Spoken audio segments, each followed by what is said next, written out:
বাংলা নাটকের জগতের খুবই প্রতিভাময়ী একজন অভিনেত্রী কেয়া চক্রবর্তী। আজকে তারই একটি লেখা পড়ব। লেখাটি তিনি লিখেছিলেন ১৯৭৫ সালে আন্তর্জাতিক নারীবর্ষে। সেটি দুর্বা পত্রিকায় বেরিয়েছিল একটি রম্য রচনা হিসেবে। কেয়া চক্রবর্তী শুধু একজন অভিনেত্রী এটুকু বললে সবটা বলা হয় না। তিনি অত্যন্ত বিদুষী একজন মানুষ। স্কটিশ চার্চ কলেজে একসময় দীর্ঘদিন পড়িয়েছেন ইংরেজি সাহিত্য। তারপরে অবলীলায় নাটকের জন্য সে চাকরি ছেড়েও দিয়েছেন। নাটকের জন্য আরও কত যে কী করেছেন সে কথা জানলে মানুষটিকে শুধু ভালোবাসতেই ইচ্ছে করে। আর তার লেখার যে জগৎ সেটাও বেশ বিস্তৃত। খুব অকালে তিনি আমাদের ছেড়ে চলে যান। সব দিক থেকেই আমরা তাকে হারিয়েছি বলা যায়। এই মানুষটি আমি অনেকবার তার কোনো নাটক বা তার কোনো সাক্ষাৎকার এগুলো আমি খুঁজেছি ইউটিউবে। আপনারা কেউ যদি কিছু পেয়ে থাকেন তাহলে একটুখানি জানাবেন, কারণ ভালো মানুষ এই নাটকটির একটি গান ছাড়া আমি তার কণ্ঠে আর কিছু শুনতে পাইনি।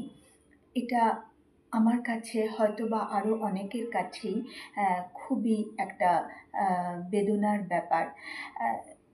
যাই হোক, মানুষটি চলে গেছেন বহুদিন হলো, ১৯৭৭ সালে, এবং এই ১২ই মার্চ তিনি চলে গিয়েছিলেন। আমি সেই জন্য আজকের দিনে তার একটি লেখা পড়ে তাকে শ্রদ্ধা জানালাম।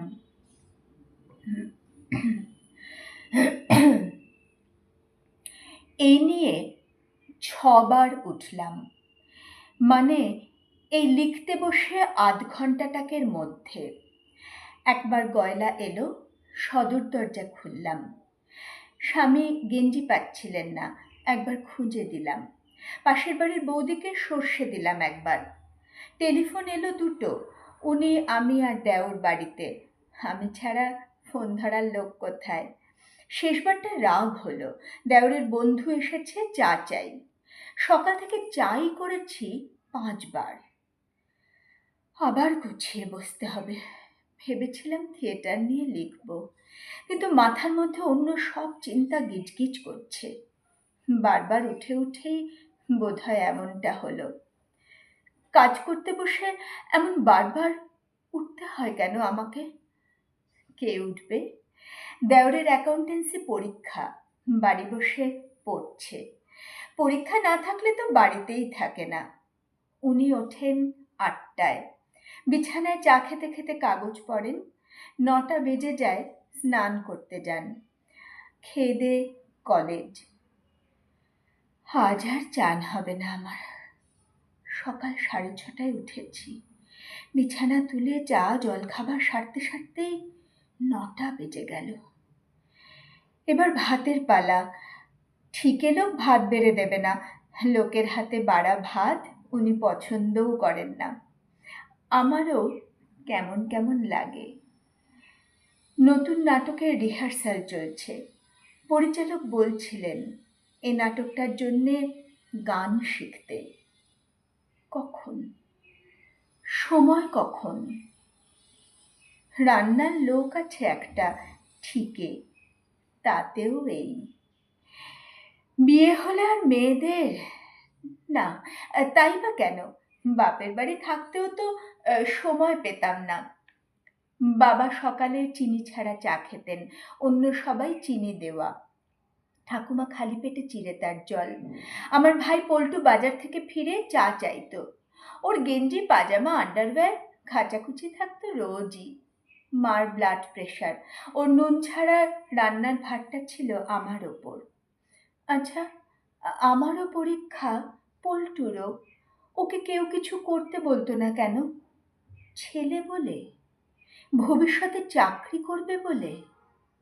কিংবা আরও আগে থেকে ভাবা যাক, পল্টুকে ইংলিশ মিডিয়াম স্কুলে দেওয়া হলো। বাবা একবার বলেছিলেন, মেয়েটাকেও দিলে হতো, কিন্তু টাকা কোথায়? অগত্যা আমি পাড়ার সরস্বতী নিকেতনে। বিএ পাশ করার পর এক জায়গায় চাকরির ইন্টারভিউ দিতে গিয়ে ইংরেজিতে কথা বলতে না পারার জন্য চাকরিটা হলো না। তখন খুব কষ্ট হয়েছিল। ইংরেজি স্কুলে পড়তে পারলেই চাকরিটা, কিন্তু সত্যিই তো আমাকে পল্টুকে দুজনকে সাহেবী স্কুলে পড়ানোর মতো টাকা বাবার ছিল না। আর ছেলেকে বাদ দিয়ে মেয়েকে, কিন্তু নয়ই বা কেন? আমি তো বড়, পল্টুর থেকে ভালো রেজাল্ট করেছি বরাবর। ও, আমার বিয়েতে কাঁড়ি খানিক টাকা খরচ হবে, তার উপর আবার পড়াশুনোর জন্য খরচ করা যাবে না, তাই? না না, বাবা নিশ্চয়ই অত হিসেব করেননি, কিন্তু টাকা তো সত্যিই খরচ হয়েছিল বিয়েতে। কেন? কে বলেছিল? আত্মীয় স্বজনের কাছে বাবার প্রেস্টিজ। নগদ অবশ্য দিতে হয়নি আমার বিয়েতে, অন্য অনেক মেয়ের বাবাকে দিতে হয়। সারা জীবন মেয়েকে খাওয়াবে পড়াবে, সেই বাবদ পাত্রপক্ষকে কিছু আগাম ধরে দেওয়া। সারা জীবন হাঁড়ি ঠেলেও ভাত কাপড়ের খরচ ওঠে না বুঝি? ছেলে রাখার ঝিয়েরও তো একটা মাইনে হয়। যাই, আবার কে দরজা নাড়ছে দেখি। পিয়ন রেজিস্ট্রি চিঠি দিয়ে গেল, মিস্টার অ্যান্ড মিসেস আর.পি. সেনগুপ্ত। খামে এরকম লেখা দেখলে কিরকম অদ্ভুত লাগে। মনে হয় আমি নেই, আমি কোথাও নেই। আচ্ছা, আমি তো একটা আলাদা লোক। মিসেস সেনগুপ্ত ছাড়াও তো আমি কারো মেয়ে, কারো বোন, কারো বন্ধু। আমি তো একটা আলাদা লোক। আমার নামটা এরকম বাতিল হয়ে গেল, স্রেফ এরকম হজম হয়ে গেল কি করে? মিস, মিসেস, কিরকম সাহেব সাহেব গন্ধ। স্বর্ণকুমারী দেবী, অনুরূপা দেবী, হাসি রাশি দেবী, আশাপূর্ণা দেবী। আশাপূর্ণা দেবীর পদবী কি? উনি কি মিস বা মিসেস? জানি না। আমাদের ভারতীয় প্রথায় দেবী বা দাসী যথেষ্ট।